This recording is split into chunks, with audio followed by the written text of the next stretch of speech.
जानकारी आपको देते हैं इलेक्शन कमीशन से जुड़ी हुई, चुनावी बॉन्ड, इलेक्टोरल बॉन्ड से जुड़ी हुई, और ये पूरी खबर क्या है बताएंगे मेरे सहयोगी दीपेश। बहुत बहुत शुक्रिया मीनाक्षी। और इस वक्त की सबसे बड़ी खबर आप तक पहुंचा देते हैं कि इलेक्टोरल बॉन्ड को लेकर जो तमाम जानकारी है वो इलेक्शन कमीशन ने अपनी वेबसाइट पर अपलोड कर दी है। इलेक्शन कमीशन ने चुनावी बॉन्ड की नई जानकारी साझा की है। चुनाव बॉन्ड की नई जानकारी साझा की गई है। वेबसाइट पर यह बॉन्ड की जानकारी डाली गई है। इलेक्शन कमीशन ने चुनावी बॉन्ड की जानकारी साझा की है। आपको बता दें, हाल ही में एसबीआई ने चुनावी बॉन्ड की पूरी जानकारी इलेक्शन कमीशन को सौंपी थी और अब ये इंफॉर्मेशन निकलकर सामने आ रही है कि चुनाव आयोग ने इस पूरी जानकारी को अपनी वेबसाइट पर साझा किया है।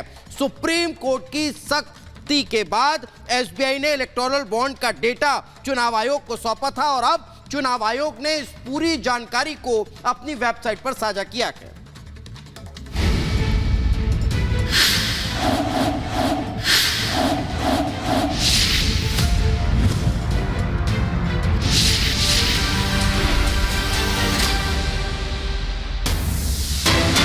सूत्रों के हवाले से एक और बड़ी खबर आपको बताते हैं, जहां गांधी परिवार ने अपनी पारंपरिक सीटें छोड़ दी है। ये सूत्र कह रहे हैं रायबरेली से लड़ने से प्रियंका गांधी ने इनकार कर दिया है, तो राहुल का अमेठी लौटने से भी इनकार हो गया। वायनाड सीट से एक बार फिर से वो लोकसभा का चुनाव लड़ने वाले हैं। आपको बताया कि कांग्रेस का गढ़ था अमेठी और रायबरेली, लेकिन अब दोनों ही सीटें खाली नजर आ रही है। जहां एक तरफ अमेठी से कभी राहुल गांधी लड़ा करते थे, लेकिन अब वहां से नहीं लड़ रहे हैं। अमेठी लौटने से उन्होंने इनकार कर दिया है। वायनाड, केरल की वायनाड सीट से ही वो लड़ रहे हैं, उसे ही अपने लिए सबसे सुरक्षित सीट मान रहे हैं। तो दूसरी तरफ जो बार बार कांग्रेस की तरफ से कहा जा रहा था कि रायबरेली से प्रियंका गांधी उतरेंगी तो एक नया माहौल बनेगा, लेकिन अब सूत्र बता रहे हैं कि उन्होंने भी इनकार कर दिया है।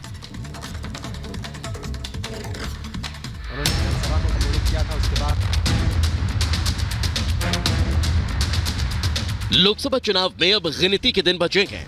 चुनाव की तारीखों का ऐलान होते ही तमाम राजनीतिक दलों ने अपने चुनावी क्षेत्र में किलेबंदी और दूसरे के दुर्ग पर चढ़ाई की तैयारी तेज कर दी है। बीजेपी जहां 24 के चुनाव में 370 सीट जीतने का दावा कर रही है, तो वहीं दूसरी तरफ देश के मुख्य विपक्षी पार्टी कांग्रेस चुनाव से पहले ही हथियार डालने का संकेत दे रही है। सूत्रों की माने तो हालत यह है कि गांधी परिवार का कोई भी सदस्य अमेठी और रायबरेली जैसी पारंपरिक सीट से चुनाव लड़ने की हिम्मत नहीं जुटा पा रहा। राहुल और प्रियंका दोनों ने ही अमेठी और रायबरेली से चुनाव लड़ने से इनकार कर दिया।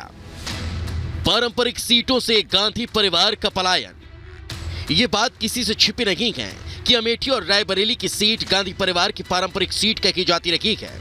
हालांकि पिछले लोकसभा चुनाव में अमेठी में राहुल गांधी को मिली करारी शिकस्त ने अमेठी से गांधी परिवार का दबदबा खत्म कर दिया, लेकिन सोनिया गांधी ने रायबरेली सीट जीतकर कुछ हद तक प्रतिष्ठा बचा ली। लेकिन सूत्रों की माने तो अब आगे गांधी परिवार के लिए अमेठी और रायबरेली की पारंपरिक सीट बचाए रखना मुश्किल नजर आ रहा है, क्योंकि इस बार न तो राहुल गांधी अमेठी से चुनाव लड़ने को तैयार हैं और न कि प्रियंका गांधी रायबरेली से चुनाव लड़ने को राजी हुई हैं।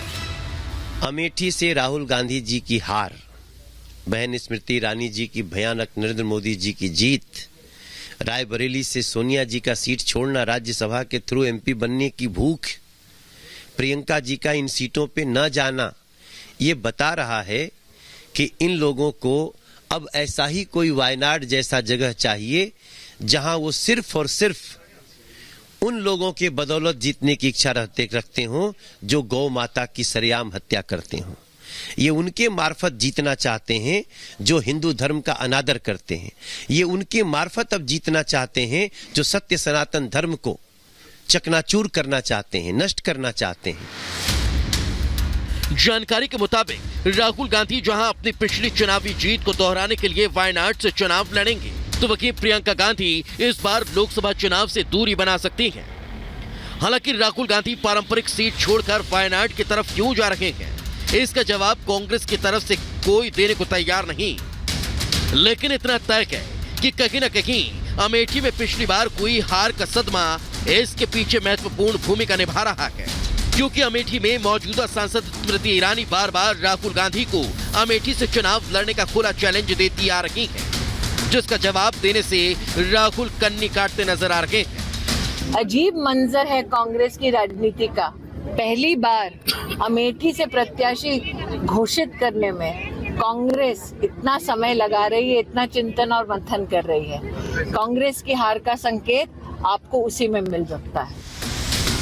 बहरहाल राजनीति में आरोप और चैलेंज अपनी जगह के, लेकिन इतना साफ है कि अमेठी और रायबरेली से गांधी परिवार की दूरी कहीं न कहीं इस बात की तरफ साफ इशारा करती है कि गांधी परिवार को न तो अपने इकबाल पर भरोसा रहा और न ही विकास की होड़ में शामिल हो चुकी अमेठी और रायबरेली की जनता पर।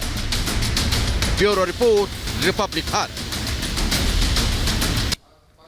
और इस वक्त लखनऊ से हमारे सहयोगी अजय हमारे साथ जुड़ चुके हैं। अजय, कहते हैं दूध का जला छाछ भी फूंक फूंक कर पीता है। क्या यही सबसे बड़ी वजह है कि अब गांधी परिवार अपनी पारंपरिक सीटों से भी दूरी बना चुका है कि कहीं फिर करारी हार का सामना ना करना पड़े?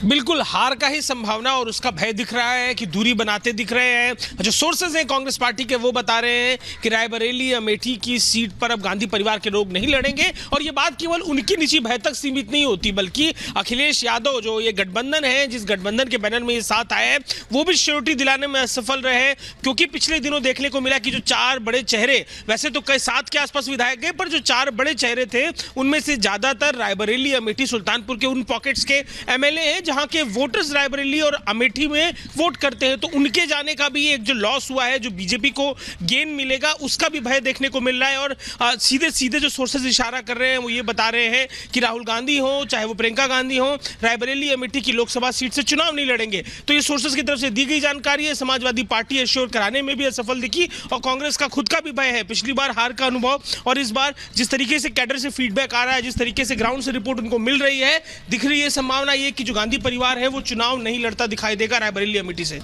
जी धन्यवाद अजय आपका इस तमाम जानकारी के लिए। तो रायबरेली अमेठी से फिलहाल नाम पूरी तरह से क्लियर नहीं है, लेकिन हाँ ये जानकारी जरूर मिल रही है सूत्रों से कि इनकार कर दिया है गांधी परिवार ने अमेठी और रायबरेली दोनों ही जगह से चुनाव लड़ने को लेकर। और इसीलिए यह सवाल उठ रहा है कि क्या गांधी परिवार डर गया है और आने वाले समय में क्या होगा। वहीं इस बीच एक और बड़ी खबर आ रही है कि राहुल गांधी ने धमकी दी है ईडी और चुनाव आयोग के अफसरों को, ईडी, आईटी और इलेक्शन कमीशन के अफसरों को धमकी दी है।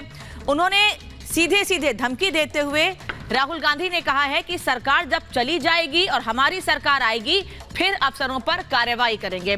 राहुल गांधी ये कह रहे हैं कि जब हमारी सरकार आएगी और बीजेपी की सरकार चली जाएगी तब हम उन लोगों पर कार्रवाई करेंगे जो इस वक्त बड़ी पोस्ट पर बैठे हुए हैं, ईडी, इलेक्शन कमीशन या आईटी में।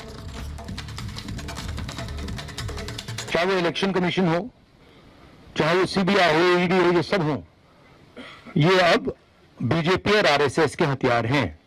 ये हिंदुस्तान के इंस्टीट्यूशंस नहीं रहे, इसीलिए ये जो हो रहा है ये हो पा रहा है।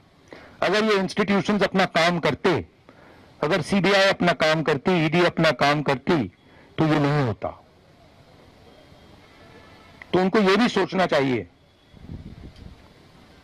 ये जो सब कर रहे हैं, कि किसी ना किसी दिन बीजेपी की सरकार बदलेगी और फिर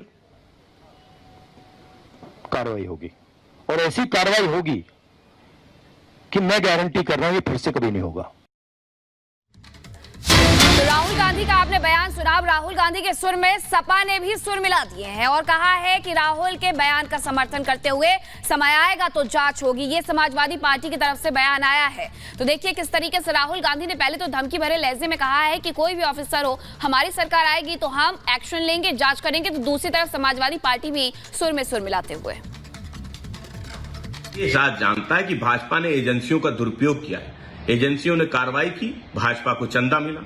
केवल विपक्षी दलों के नेताओं पे ही एजेंसियों की कार्रवाई हुई। और अगर इन सवालों को आदरणीय राहुल गांधी जी ने उठाया है और इस बात को कहा है कि सत्ता में आने के बाद इन एजेंसियों की जवाबदेही तय होगी, पारदर्शिता लेके आई जाएगी, तो समाजवादी पार्टी समझती है कि ये सवाल